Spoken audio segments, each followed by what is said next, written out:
大家好，咁啊嚟到呢間酒店啦。咁我哋而家咧就住呢一個非常之出名啊！呢個酒店喺呢個雷根斯堡呢個地方咧，就點解會咁出名咧？我帶大家睇下嚇。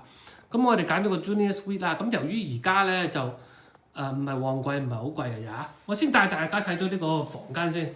Junior Suite 有個廳啦，咁啊好簡單嘅啫嚇。呢個酒店最出名唔係呢一個房間係如何啊？咁就有洗手間啦嚇，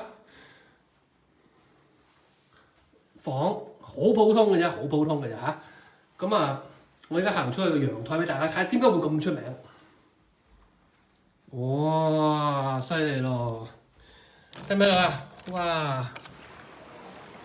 原來呢度就係多瑙河啊！你睇下，行出嚟睇下，哇！呢條橋咧就最出名啦。雷根斯堡以前係歐洲嘅中心啊，呢度係世界文化遺產。